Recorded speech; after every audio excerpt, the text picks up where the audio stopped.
Pourquoi pas moi? Pourquoi pas moi? Bienvenue dans cette hors-série de Pourquoi pas moi sur le thème des Jeux paralympiques Paris 2024 avec Thibaut Rigaudot, un athlète de paratriathlon. Bonjour Thibaut, pourriez-vous vous présenter s'il vous plaît? Bonjour, je m'appelle Thibaut Rigaudot, j'ai 33 ans, je suis membre de l'équipe de France de paratriathlon depuis 2019 et je suis déficient visuel. Quelle maladie avez-vous? Ma maladie, c'est une rétinite pigmentaire. Qui est arrivé petit? Alors, ma maladie a été diagnostiquée à l'âge de 8 ans et à cette époque-là, j'avais 5 dixièmes et donc une acuité visuelle qui me permettait de faire un peu tout comme tout le monde. Et maintenant, vous êtes malvoyant, vous fonctionnez essentiellement par repère et mémorisation, j'imagine. Oui, c'est ça. Donc, depuis, on va dire, depuis mes 18 ans, donc depuis une quinzaine d'années, je suis considéré comme malvoyant et j'utilise tous les outils qui me permettent bah, de, de construire ma vie plus facilement. Vous allez concourir pour les Paralympiques. Pourriez-vous m'en dire plus sur votre discipline? Alors, le paratriathlon, c'est comme le triathlon, c'est l'enchaînement des trois disciplines, donc la natation, le vélo et la course à pied. Donc, la caractéristique par rapport à ma catégorie de handicap, donc qui s'appelle PTVI, ce qui veut dire paratriathlon visual impaired. Et pendant la course, on est accompagné d'un guide. En natation, on a un lien entre nos deux jambes. En vélo, c'est du tandem. Et en course à pied, on est lié par la taille, par un lien réglementaire qui ne doit pas faire plus de 50 cm de long. Et en course à pied, le guide a le droit d'attraper l'athlète sur des zones définies par les arbitres qui s'appellent des free leading zones. Et en gros, dans cette catégorie-là, il y a ce qu'on appelle donc les non-voyants et les malvoyants. Les non-voyants sont étiquetés B1, ce qui veut dire blind one. Et les malvoyants sont étiquetés B2, B3. Donc voilà. Et donc les non-voyants partent 2 minutes 41 avant les malvoyants. Et le but pour nous malvoyants, c'est de rattraper les non-voyants et le premier qui passe la ligne a gagné. Et comment en êtes-vous arrivé à ce sport? Alors, je suis mordu de sport, de tous les sports, et en fait, je me suis fait une rupture du ligament croisé en jouant au foot en 2014, et j'ai un peu arrêté le sport par la suite. Et en 2018, j'ai découvert le triathlon parce que ça passait à la télé. Et un athlète valide qui s'appelle Pierre Lecor, qui est aussi qualifié aux Jeux Olympiques, est passé par La Roche-sur-Yon, ma ville d'origine, et on a des amis en commun. Donc voilà, j'ai découvert ça d'abord par un aquathlon en Vendée où j'ai été faire cette course avec mon frère. Donc c'est l'enchaînement de la natation et de la course à pied.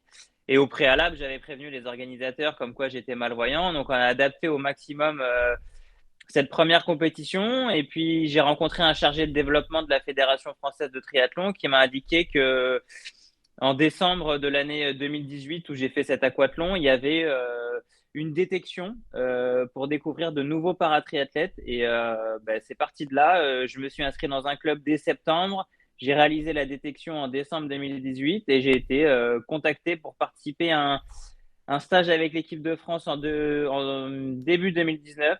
Et puis, j'ai fait ma première compétition internationale en juillet 2019. Félicitations. Et au démarrage de cette aventure de champion, avez-vous ressenti de la discrimination ou l'accessibilité s'est mise en place rapidement? Alors, dans la pratique du triathlon, alors on n'est pas un des sports les plus faciles parce Oui, que évidemment. il y a trois disciplines.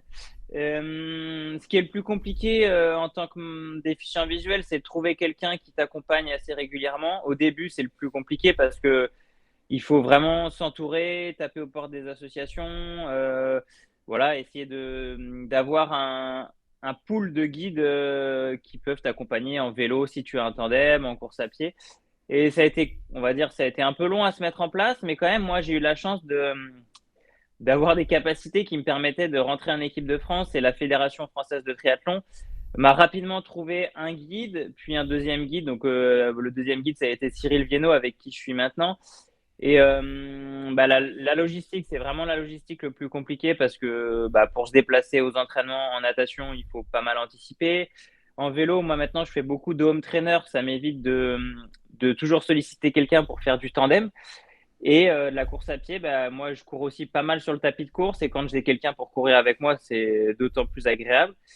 Et bah, voilà, en fait, tout ça s'est construit surtout avec Cyril pour que j'ai le moins de difficultés possible dans mon quotidien et dans ma pratique. Il y a eu de la compréhension et au fil du temps, vous avez mis en place un staff régulier et des personnes qui vous aidaient dans cette discipline, très simplement en fait. C'est ça, ouais, tout simplement. À force de sollicitations, des gens sont très bienveillants et sont très contents de m'accompagner. Après, la petite difficulté que je peux avoir, c'est que, par exemple, en course à pied, il y a un peu moins de monde qui peut me guider par rapport au début parce que quand j'ai des séances de course à pied à faire assez rapides, bah, il faut quelqu'un qui soit capable de courir au moins comme moi. Donc, bah, Il faut pouvoir vous suivre, hein, ça n'est pas forcément voilà, c'est évident. ça. Quel est votre lien avec la Fondation Valentin AUI, Thibaut? Bah, la Fondation Valentin, oui, c'est mon lien avec le sport de haut niveau depuis le début de mon aventure. En fait, en 2019, quand j'ai évoqué mon projet à Christian Daboville et toute la Fondation Valentin, oui, ils ont tout de suite cru en moi et bah, ils m'ont aidé à financer mes premières années, mon tandem, mes déplacements, les compétitions. Et bah, sans eux, bah, je serais pas là où j'en suis parce que sans matériel performant, sans stage de perfectionnement, je pourrais pas être là où je suis aujourd'hui. Bah, ils ont cru en moi et moi je leur en remercie et j'ai quand même une belle attache avec la fondation. On est toujours en relation et c'est quand même agréable d'être soutenu comme ça au quotidien. C'est un soutien de confiance, hein, en dehors du côté pécunier, hein. Vous diriez que c'est un genre de sponsor partenaire? Ouais, c'est ça. Et puis, moi, j'aime bien faire comprendre aux gens que le handicap visuel, c'est pas un frein à l'émancipation, l'épanouissement personnel. Et bah, la fondation a cru en moi par rapport à ça et ils ont eu confiance en moi. Moi, j'ai eu confiance en eux et on a avancé ensemble et ils m'ont vu évoluer pas à pas. Et bah, grâce à eux aussi, j'ai acquis de la confiance parce que bah, ils ont cru en moi et ils m'ont poussé à faire ça et je leur remercie. Et par la suite, hein, mais vous avez votre vie, hein, d'athlète de haut niveau, hein, et votre vie de kiné, hein. Qu'allez-vous faire après les JO? Déjà, il faut savoir que la vie de triathlète, c'est assez chargé parce qu'on s'entraîne entre 20 et 30 heures dans la semaine et ça laisse peu de place à l'activité de kiné, on va dire. Et donc, moi, j'ai mis l'activité de kiné de côté depuis mon diplôme en 2020. Et bah, moi, on va dire que j'ai l'envie de reconstruire un projet parce que Cyril va arrêter de m'accompagner doucement entre fin 2024-2025 et de reconstruire une aventure avec un autre guide. Donc, je vais continuer au moins jusqu'à Los Angeles 2028. Et puis après, je pense que je reprendrai mon activité de kiné parce que c'est un métier qui me tient à cœur. Donc, voilà. Oui, et puis vous pouvez le laisser entre parenthèses comme vous l'expliquiez, puisque le diplôme est là et pour l'instant, vous vivez votre passion de sportif accompli, j'ai envie de vous dire. Tout à fait. Est-ce que vous pourriez nous expliquer une journée d'entraînement? Est-ce que vous pourriez planifier, hein, pour qu'on arrive à comprendre, hein, en quoi est-ce que c'est aussi prenant et tous les efforts que ça vous demande par rapport au handicap visuel, par exemple? Alors, en fait, les journées sont vraiment différentes tous les jours, mais on va dire que les grosses journées, elles sont orchestrées de la façon suivante. Le matin, on va nager, enfin, je vais nager de 7 heures à 8h30. Donc, lever 6 heures, direction départ 6h30 pour aller prendre le bus pour aller à la piscine. Ensuite, forcément, le petit moment convivial à la sortie de la piscine, c'est la boulangerie avec les gens du club. Donc, petit déjeuner sympathique. Et ensuite, bah, retour à la maison. J'en profite souvent pour passer faire des courses. Donc, encore un entraînement pour un déficient visuel parce que c'est pas le plus facile. Effectivement. Mais j'ai pris l'habitude. Donc, ouais, je fais ça souvent le lundi et le vendredi. Et puis en fin de matinée, de la course à pied, donc soit une séance un peu dure, soit un footing. Souvent, c'est quand c'est un footing, je le fais seul sur le tapis de course. Et puis, donc, bah, repas le midi. Et l'après-midi, on va dire, il y a souvent un temps calme en début d'après-midi. Et puis après, ça peut être 2 heures, entre 1 heure et demie et 2 heures et demie de vélo en fonction des séances prévues par le coach. Et puis voilà, la journée, elle est bien remplie. Donc ça fait environ 5 heures d'entraînement, enfin entre 4 et 5 heures d'entraînement dans la journée. Donc ça fait des bonnes journées. Et puis après, bah, il y a la récupération. J'ai une journée par semaine où je vais voir le kiné. Donc forcément, il y a un suivi aussi médical à côté. Ce sont des journées très intenses. Et est-ce que vous diriez que le fait d'être un sportif de haut niveau vous aide dans votre vie de malvoyant? Est-ce que cette organisation et cette gestion vous a permis de mettre en place d'autres capacités, par exemple? Alors, en tant que déficient visuel, il faut pas mal anticiper beaucoup de choses. Et bah, j'ai appris à être très organisé du fait du handicap visuel et de plus en plus avec le sport de haut niveau parce que c'est quelque chose de très calibré. Il faut avoir beaucoup de rigueur. Et bah, pour éviter de prendre des risques liés à mon handicap visuel et à mon métier de sportif de haut niveau, il faut pas mal calibrer ses journées pour éviter de créer de la fatigue supplémentaire parce que ça, c'est ce qu'on a mis en place aussi avec mon coach, c'est que les journées, elles peuvent être fatigantes physiquement, mais elles peuvent être fatigantes visuellement. Donc, c'est limiter les moments où je vais avoir besoin de ma vue pour me déplacer, par exemple.